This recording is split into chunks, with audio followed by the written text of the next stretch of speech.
Alright folks, got Faye chopping up some vegetables here for my chicken soup. That's what makes everything so delicious. Them onions and garlic. Get them carrots, potato. Folks, tonight I'm gonna be cooking on this. I'm cooking outside, taking this cooking show outdoors. And since I've been gone, I don't know what's going on, but the ladies have somehow or another got that thing dirty, or that's rust. But it wasn't like that when I put that thing away. I don't remember it being like that for sure. Alright, so I gotta get a thing of gas and get it loaded up here. Alright, so here's a look around Times Square.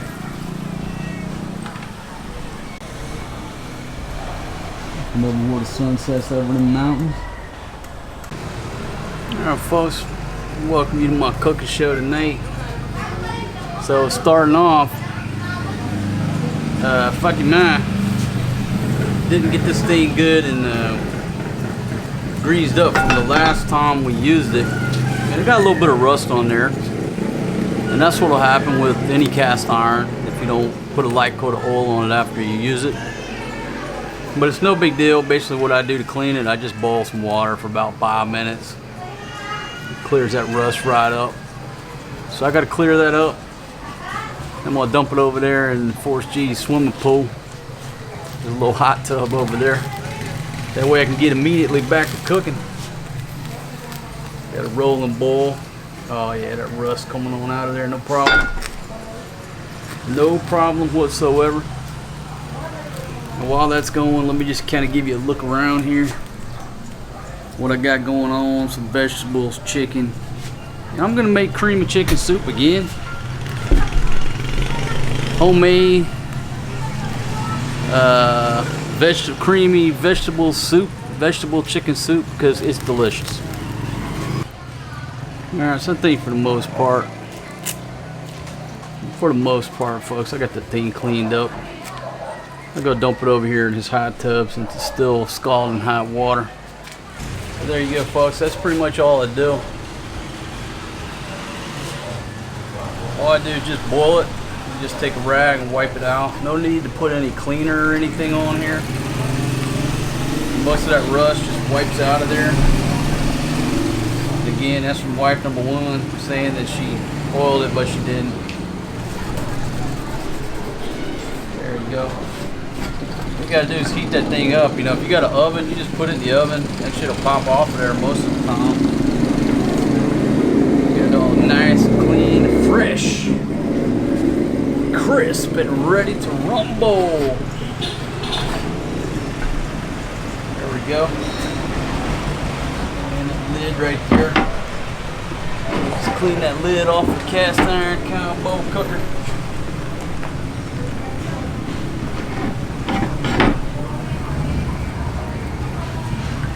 Alright folks, there's no time like the present.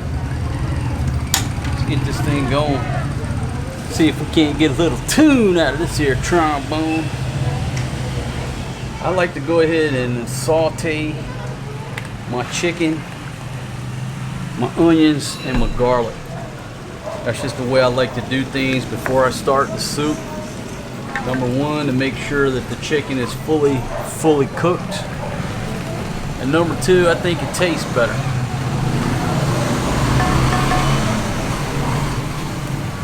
I'm gonna put that bad boy on hot.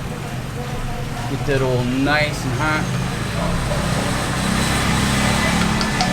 It don't take long, these little gas burners for it to heat up. Let's go, let's do it. Instant sizzle. Instant sizzle with that chicken.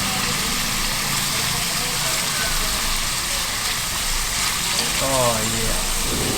Got wife number one coming out here bringing me a Coke in the Yeti cup. Thank you very much, darling.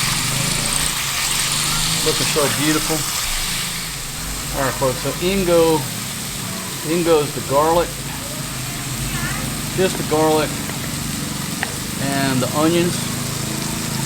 That's just the way I like to cook. Couple of beans there, made the jump. They took the plunge. That's alright.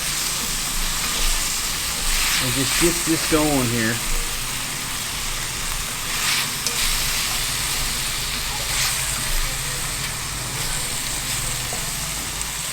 And I'm hoping I don't run out of gas on this little burner. It's definitely not full. Been sitting up there, just had a little bit in it, so hopefully I get done through this meal. These little things, they last a good long time. Obviously not as long as that propane tank we got in there in the kitchen. That thing's been going for 2 months on a double burner, 2-burner gas burner in there that the ladies have been cooking on almost every night. Alright folks, it's starting to stick a little bit. Go ahead and hit it with the water. What I'm going to make my soup with before I creamy it up.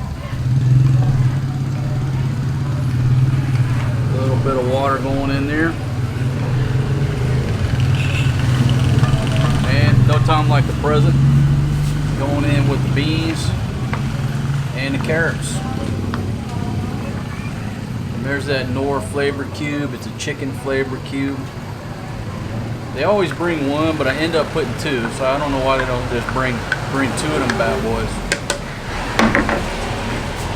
Come on in here with the pepper and the sayote. Now this pepper, I could have added that pepper to the sauteing part to give that a smoky flavor too. I will next time. In we go. Alright, and the last thing we got is some chopped up potatoes in the pot that goes. A couple little pieces still hanging on. Oh shit, hanging on for dear life. No, this is not Folgers. This is our recycle, upcycle salt shaker. Put a teaspoon of salt on it. Just a little bit of salt. And that's all I'm gonna add right now. And I'm gonna go ahead with a little bit more water. Just give her a quick stir. Get everything kind of meshed together.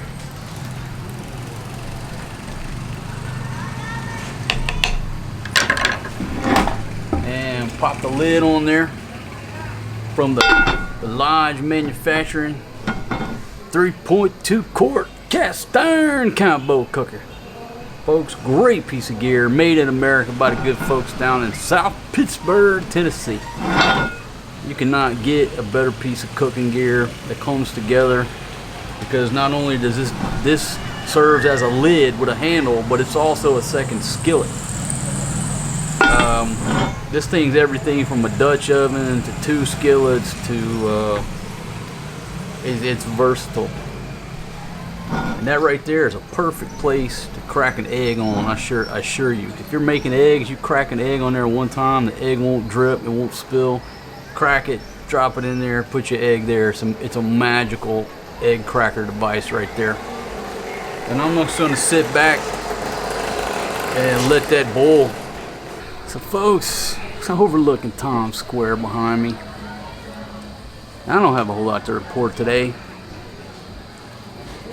You know, still about, 10 days now before I get off my home quarantine. If you're just joining me, I just made it back to the Philippines from about 2 months in the United States.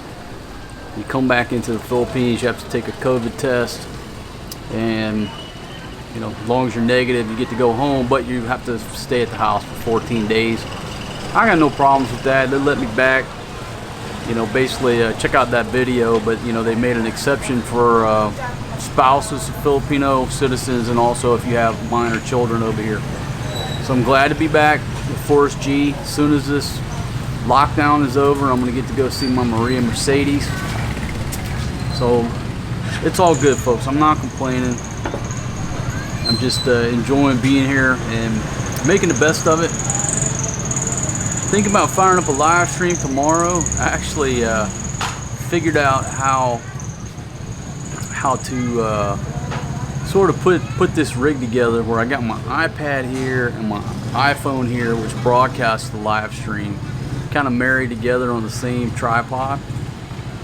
Because when I live stream, I can't read the text coming across, you know, it's too small, and plus if your camera's at a distance, you can't read it. So now I can put, you know, like I've done before, I live stream with the iPhone and I read the comments and the live chat off of the iPad. But this is the first time I've kind of married them together on the same pole, on the same tripod, so I'm thinking it's going to work out real well. I'm hoping it does.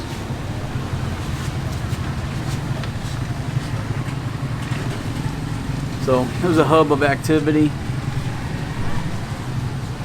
Again, it's, you know, totally different vibe and dynamic from 2 months ago when I left. It's like life has returned, and that's a positive thing.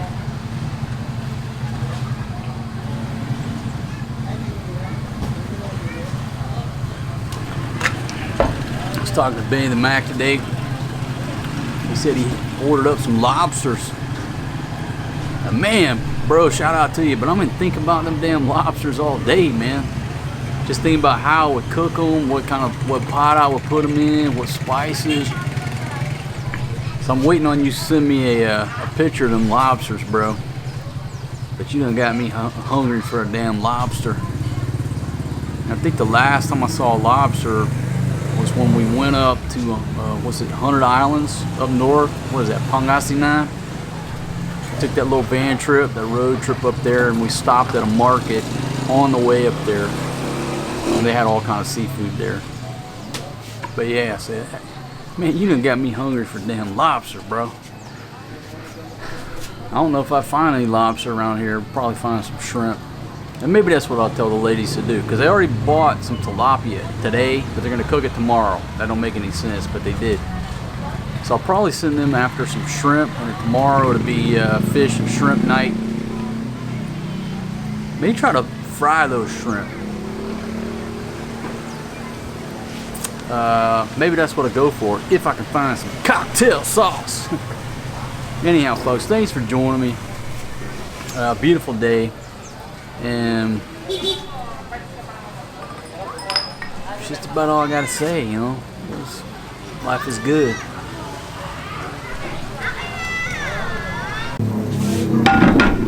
Oh yeah, we're at a bowl right now.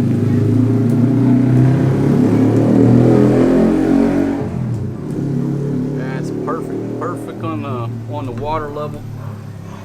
It's boiling at the right amount, and I've got that thing wide open. That's good, because that's what I needed to do right there. Just let it roll. It's not boiling over. I don't got it too full like I usually do. So I'm excited about that. I'm gonna let it cook. Once I get it ready, then I'm gonna creamy it up with a little milk, a little brown sugar. All right, folks, I ran out of gas. It's not a big deal. Just go ahead and shut it off right there. And you see I'll just show you what it looks like. You just pull this up, unlocks it. Make sure you dispose of that properly. You take the new one and just pop this off here. You can see that little nipple right there in this hole. Well, put the nipple in first right there. It just kind of sits in there loose. Okay, if you can see, I'll move my hand out of the way. It just kind of sits in there loose. But that little notch goes right there.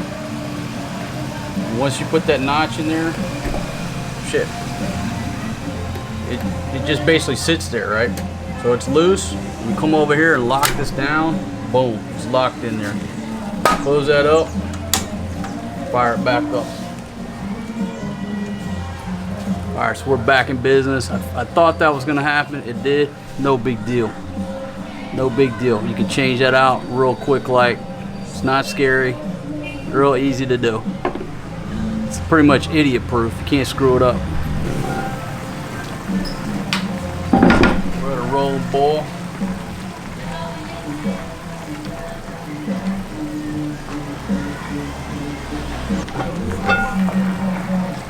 There you go in the milk. Creamy that bad boy up. Go ahead and put my other Knorr flavor cube in there. Bloop, on the top. And I'll hit it with a little brown sugar, which my old lady doesn't like, but I'm the one robbing this train. So here we go on the brown sugar. I'm gonna put 1, 2,